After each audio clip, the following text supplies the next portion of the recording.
Hi, welcome to the Listen Up Girl podcast, your daily LGBTQ plus news podcast that keeps you informed, fired up, and in the know. I'm your host, Zach Reynolds-Friedman. Today is Thursday, May 28th. We are literally days away from Pride Month, and the world is moving fast, and we have 6 stories today that you absolutely need to hear. From a major win in Maine to a terrifying raid overseas, from a story that will make your blood boil to one that will give you a little hope. And we are closing with a gay icon who reminded us, the world this week, that she is still very much here. So let's get into it. Starting in Maine, anti-trans ballot measure dead in its tracks. Maine's Secretary of State, Sheena Bellows, ruled this week that an anti-transgender campaign called Project Girls Sports in Maine submitted invalid and forged signatures in its bid to get a measure on the November ballot, and one that would have banned trans students from school sports and restrooms. The campaign, bankrolled by out-of-state billionaire Richard Uihlein, submitted 79,692 signatures, well over the 67,682 required to qualify.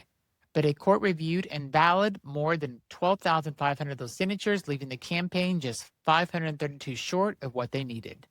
That's right, they cheated, and then they lost. Secretary Bellows put it plainly: we take the integrity of the petition just as seriously as we take the security of voting. It's really important that anyone seeking to place an initiative on the ballot follow the law. The group has 10 days to appeal, but as of today, the anti-trans measure will not appear on Maine's November ballot. Opponents of the initiative pointed out simply that the petitioners failed to follow the rules. A win for trans kids in Maine, and a reminder, when you play dirty, sometimes you still lose. Next, over a quarter of LGBTQ people feel excluded from Pride. Pride Month is literally days away. June 1st is right around the corner, but new research is raising some important questions about who Pride actually serves. A new survey found that just 25% of respondents felt mainstream Pride was inclusive. Meanwhile, a quarter of respondents felt that LGBTQ people of color, trans, and non-binary people were underrepresented or excluded. 27% felt bisexual and pansexual people were left out, and nearly 30% said LGBTQ plus people don't live in big cities, felt like Pride wasn't for them. 41% say they feel pressure to perform during Pride in ways that don't match how they actually feel, and only 32% of those surveyed said Pride is a celebration that they genuinely enjoy. And here's the one really big one that stopped me. 10% of people said that they avoid public LGBTQ spaces during Pride because of the current political climate. That is so heartbreaking. Pride started as a protest, not a party, and now we are into June, and it might be worth asking, are we making Pride for the community or the corporations and the cameras? Something to think about. Our next story is a homophobic threat during D.C. Black Pride weekend. So now onto a story that should turn your stomach. On Sunday, May 24th, right in the middle of D.C. Black Pride weekend, a 32-year-old man was arrested after allegedly threatened to shoot an employee at Ben's Next Door, a bar restaurant on Washington, D.C.'s historic U Street corridor. Police said he confronted the employee with homophobic slurs after being asked to leave and was then found waiting near the employee's car outside. The area was packed with celebration. Nelly's Sports Bar and Thirst Lounge were among the nearby venues hosting official D.C. Black Pride events. Ben's Next Door sits right next to the legendary Ben's Chili Bowl. A preliminary hearing is set for June 4th. D.C. Pride this year marks its 35th anniversary under the theme New Black Renaissance, a weekend of joy, culture, and community. And this man decided to bring hatred and a gun threat into that space. Community showed up anyway, just like they always do. Next, D.C. Black Pride sponsors went dark, but stayed loyal. Speaking of D.C. Black Pride, there is another part of the story that deserves its own moment. This year, D.C. Black Pride faced a wave of pressure from the Orange Convicted Felons anti-DEI campaign. Some of the event's longtime corporate sponsors asked to be kept completely off the record, no ads, no logos, no public acknowledgement of their support.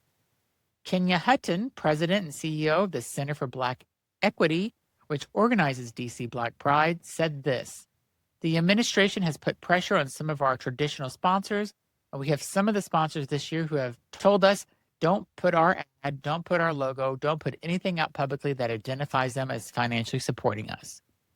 But, and this matters, they still gave, quietly in the shadows because they believed in the community, even if they were too afraid to say so publicly." Mayor Muriel Bowser issued an official statement declaring May 22nd through the 25th as DC Black Pride Weekend. "This is what intimidation looks like. This is the chilling effect of this administration on business, on sponsors, on public life, and we are naming it out loud."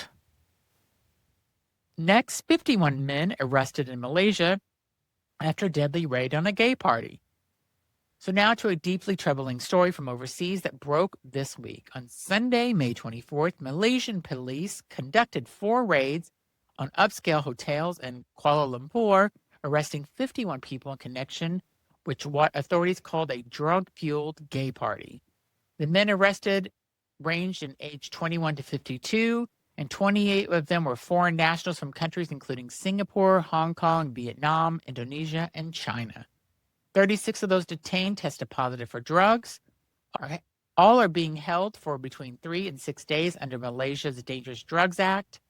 But here is a part of the story that is hardest to hear. Before drug raids even began, a 31-year-old Malaysian man was found unconscious in the hotel lobby. He was rushed to a Kuala Lumpur hospital where he was pronounced dead on arrival. The cause of the death has not been released. This is happening in a country where homosexuality is criminalized both under civil and Islamic law. Sodomy is a criminal offense, and same-sex acts are banned. And rights groups have long warned that LGBTQ people in Malaysia are living under increasing scrutiny and growing intolerance. A man is dead, 51 other people are behind bars, and the only crime Malaysian authorities have concerned is who these men were attracted to. We see this, we're saying it out loud, and we're not forgetting it. Next, Oliver Stark is proud to play a bisexual man and said so loudly.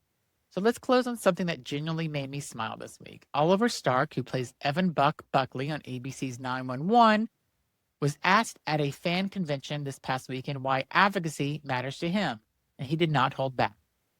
"I play a queer character," he said, "and I want people to know that I'm absolutely proud of it."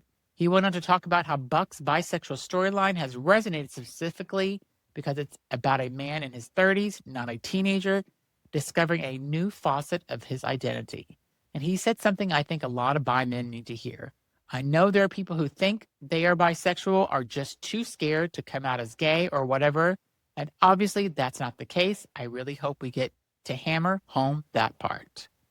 Representation matters. A straight actor choosing to step into a bisexual storyline and then showing up for that community loudly and unapologetically, that matters too. Buck is bi, Oliver Stark is proud, and heading into Pride Month, and so are we." So that's your news for today on Thursday, May 28th. Here's a quick look back at the headlines. Maine's anti-trans ballot measure is dead after thousands of forged signatures were marked invalid. New research reveals that more than a quarter of LGBTQ people feel excluded or underrepresented by mainstream pride events.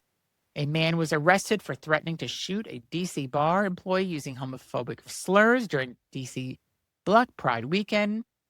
DC Black Pride sponsors stayed loyal this year but had to go in the dark under pressure. And 51 men were arrested in Malaysia following raids on a hotel gathering authorities called a gay party. And we are days away from Pride Month. And this news is heavy, but we are still here, we are still loud, and we are still fighting. Again, I'm Zach Randles-Friedman, your host of Listen Up Girl.